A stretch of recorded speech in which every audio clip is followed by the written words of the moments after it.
नमस्कार। इस महामाया की पावन नगरी में मैं प्रकाश गुप्ता छत्तीसगढ़ न्यूज इरादा सच से आगे में मेरे यूट्यूब चैनल छत्तीसगढ़ न्यूज इरादा सच से आगे में मेरे दर्शकों का हार्दिक अभिनंदन स्वागत करता हूं। मैं आपको बता दूं कि मैं अभी छत्तीसगढ़ के सरगुजा जिले के अंबिकापुर नगर निगम की पहली महिला महापौर श्रीमती मंजूषा भगत दीदी जी के साथ उनके कार्यालय में मौजूद हूँ, जहाँ पे आप देख पा रहे हो दीदी हमारे साथ बैठी हुई हैं। पहले तो दीदी को चैनल से जोड़ते हैं। दीदी, आपका हमारे चैनल में स्वागत है। नमस्कार भाई जी। तो दीदी, जैसा कि आपने जो है अभी नगर निगम महापौर का चुनाव जीतकर और लगभग 1.5-2 महीना हुआ है कार्यभार संभाला है। तो कार्यभार संभालने के बाद आप अपने जुबानी बताइए कि आपको शहर में क्या कमी दिखी पहले से।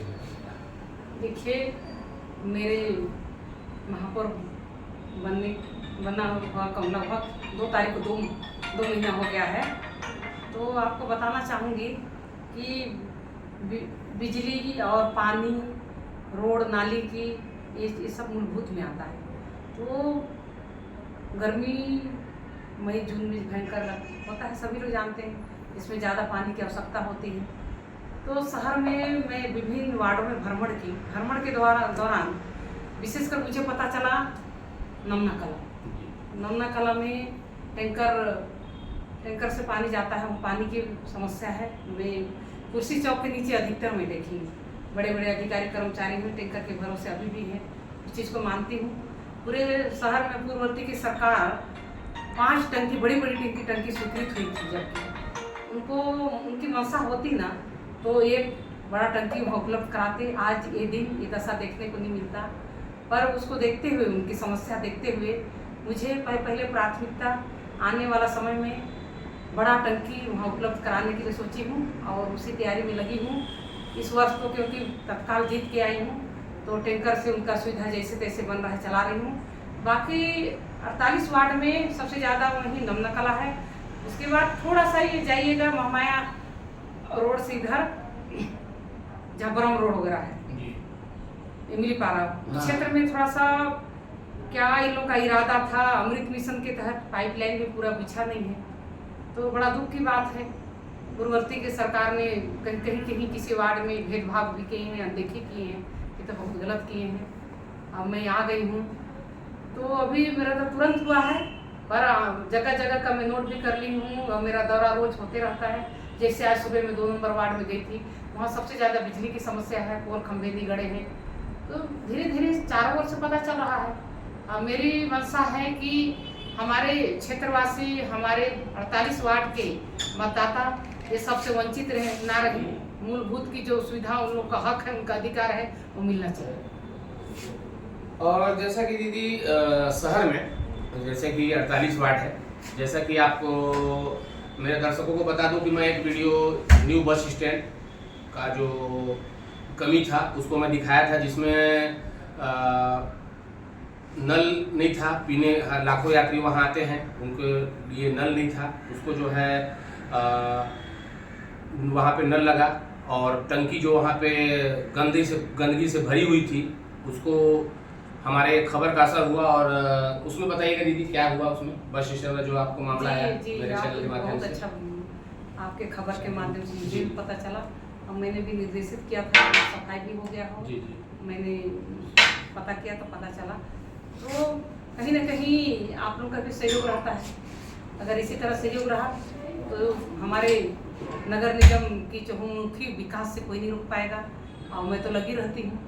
मुझे जिस तरह से प्रथम महिला महापौर बनाने में पूरे अंबिकापुर शहर ने सहयोग किया है, तो उनके सब काम में मैं सहभागी बनूं और मूलभूत से कोई वंचित न रहे, ये मेरा पहली प्राथमिकता रहेगा। और विशेष जो एरिया में ज़्यादा दिक्कत है, तकलीफ है, रोड हो गया, नाली हर एरिया में कहीं जाम है, स्लैब टूटा हुआ है। और इसके बाद तो जस्ट बरसात आने वाला है, तो अपनी अभियान के तहत नाली सफाई का शुरू हो जाएगा। आप इसको भी बता दीजिएगा। तो अभी तो पानी का जहाँ दिक्कत है वहाँ दे ही रहे हैं।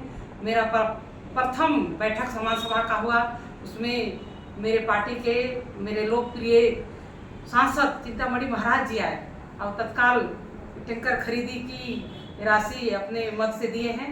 तो 1-2 दिन में मत और टैंकर भी आ जा रहा है, तो वो भी जो टैंकर की सप्लाई है ना, वो दिक्कत नहीं होगा और जल्दी से जल्दी जहाँ जहाँ समस्या है टैंकर से उपलब्ध पानी हो जाएगा। और आने वाला समय में बड़ा बड़ा प्रपोजल भेजा गया है पानी टंकी का, वहाँ भी कोशिश करूँगी कि आने वाला सत्र से पूरा बन के तैयार हो जाए। और जैसा कि आपने बताया कि प्रथम बैठक हुआ था, उसमें चिंतामणि महाराज भी आए थे, हमारे सरगुजा के सांसद। तो उसमें जो है आपके विपक्ष के जो लोग हैं, वो एक आपका गंगा जल का जो बयान था काफ़ी वायरल हुआ था, और उसमें जो है वो प्रथम बैठक में ही काला पट्टी लगा कर आए थे। तो उसमें आप क्या कहेंगी? मेरे को ना भाई विपक्षी लोग को बड़ी हंसी आती है। एक तो लोग 10 साल थे ना, आदरणीय यहाँ के जो पूर्वी सरकार पूर्व महापौर 10 साल थे, आपने देखा है ऐसा पूरे एरिया में विकास का काम हुआ रहता तो आज ये 10 साल नहीं होता। अगर वो लोग अच्छा काम किए रहते तो मुझे पब्लिक क्यों 11,000 से ज़्यादा मत से जिताता, उन्हीं को जिताता। लेकिन इनकी जो कार्य प्रणाली है ना, काम ना करने का है, इनको काम करने का इच्छा शक्ति ही नहीं है। अगर इतना काम करने का इच्छा शक्ति रहता तो आज शहर में ना चारों ओर इतना समस्या नहीं दिखता। 2 महीना में चारों ओर जहाँ जाती हूँ नाली का समस्या, बिजली खंभे का समस्या और किनारे किनारे टूटी फूटी रोड दिखता है। ये अगर 10 साल अच्छा काम किए रहते तो ये स्थिति नहीं रहता।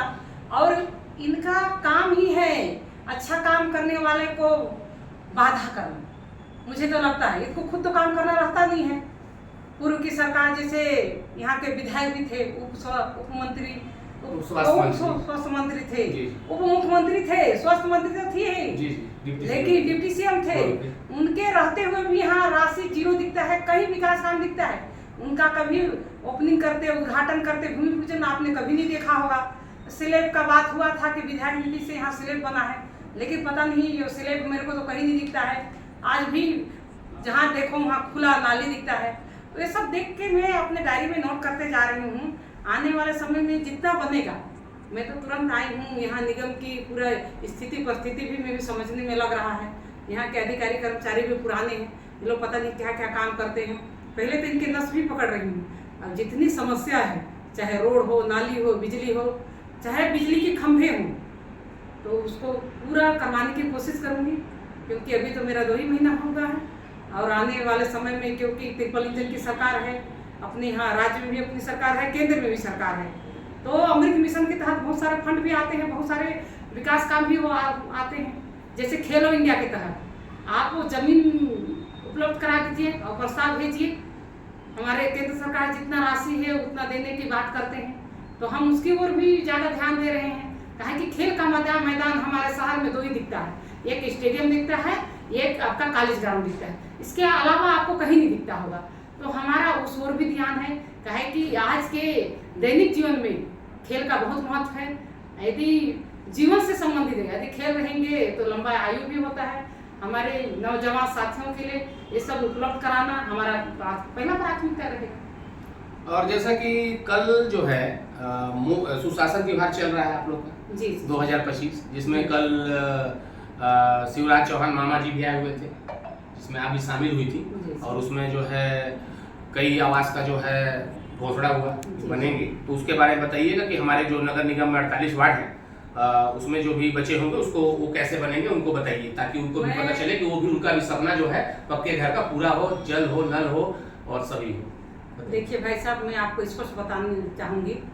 आज छत्तीसगढ़ सरकार हम लोग का भाजपा का सरकार बना, पूर्व में उनकी सरकार थी, तो इन्होंने ये 18 लाख छत्तीसगढ़ के जितने ये गरीबों का हक था उसको रोकने की कोशिश किए थे। हम लोग कई बार धरना प्रदर्शन के, हड़ताल के, रायपुर में बहुत बड़ा धरना प्रदर्शन हुआ था, आपने देखा होगा। लेकिन हमारा जब से भारतीय जनता पार्टी की सरकार आया है तो ये लोग जो अंश देने के अंशदान जो होता है ना, दोनों सरकार मिला के अपना प्रधानमंत्री आवास बनता है। जिसके तो भूमि जिसके पास रहता है वो वाला बनता है, एक जिसके पास भूमि नहीं रहता, भूमिहीन वाला। तो इस तात्पर्य में आज हमारे कल की बात बता रही हूँ, यशस्वी पूर्व प्रधानमंत्री मुख्यमंत्री शिवराज सिंह चौहान जी आए थे, केंद्रीय मंत्री ग्रामीण विकास के मंत्री आए थे।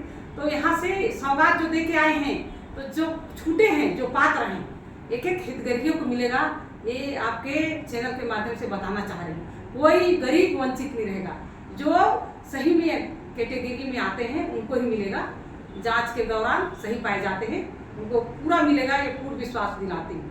और जैसा कि दीदी स्वच्छता की बात किया जाए तो स्वच्छता को लेकर आप लोग की नगर निगम से कई गाड़ियाँ निकलती हैं जो शहर शहर में जाके कचरा एकत्रित करती हैं। उसमें सूखा कचरा, गीला कचरा भी निकलता है। और जो जैसे तो उसके बारे में बताइएगा।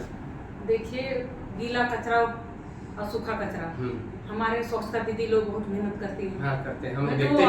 आपके चैनल के माध्यम से पूरे 48 वार्ड पूरे नगर निगम के वार्ड वासियों को अपील करना चाहूँगी कि जो सूखा कचरा है सूखा बाल्टी में ही रखें, गीला है कचरा है गीला बाल्टी में रखें।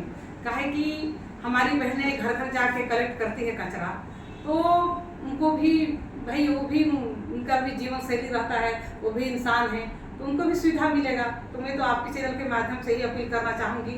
पूर्ववर्ती सरकार ने क्या कारण से 27वां पायदान पर चला गया था, अब हमने फिर से पूरे स्वच्छता को स्वच्छ सुंदर शहर बनाने के लिए सर्वे गोपनीय रूप से जो शहर में सर्वे होता है, सेंट्रल की टीम शहर में यहाँ सर्वे करके चले गए हैं। अब मुझे तो इस बार मैं बहुत ध्यान दी हूँ स्वच्छता की ओर। जहाँ देखिए वॉल पेंटिंग, जहाँ देखिएगा डिवाइडर टूटा था उसको निर्माण करवाई हूँ। तो मेरा ये कहना है इस बार जरूर कम से कम 5वें रैंक पर तो आएगा, ये मेरे को पूर्ण विश्वास है। क्योंकि ये गोपनीय सर्वे होता है, हमको बता के नहीं होता है, लेकिन अभी तक आया नहीं है रिजल्ट का इंतजार है। रिजल्ट आएगा तो आप लोग जरूर आप लोग का पता चल जाएगा, सूचित कर दिया जाएगा। तो मतलब मेरे दर्शकों को बता दूं कि हमारे अंबिकापुर नगर निगम महापौर, पहली महापौर, महिला महापौर हमारी मंजूषा भगत दीदी का कहना है कि ये अभी सिर्फ 2 महीना हुआ है और आने वाले समय में बहुत ही मूलभूत सुविधाएं सभी को मिलेगी, आवास मिलेगा और सभी सुविधाएं उनको मुहैया कराई जाएंगी। और बाकी अगर नहीं कराएंगी तो हम लोग फिर इनके पास आएंगे और इनको फिर ऐसे ही बगल में बैठाएंगे और आपको दिखाएंगे। और चलते चलते दीदी आप जो है हमारे दर्शकों को क्या संदेश देंगी, पूरे बताइएगा। 48 वार्ड के पूरे लोगों को क्या संदेश देना चाहेंगी? मैं पूरे 48 वार्ड के शहर वासियों से मैं अपील करना चाहूँगी कि स्वच्छ सुंदर शहर बनाने के लिए हमारे शहर के मेयर सहित पूरे पार्षदों का सहयोग करें। मैं अगर इस सहयोग के लिए बहुत अपेक्षा करती हूँ। चलिए, आपका बहुत बहुत धन्यवाद कि आपने अपना कीमती समय दिया हमको। अब मैं अपनी वाणी को विराम करता हूँ। जय हिंद, जय भारत, जय छत्तीसगढ़।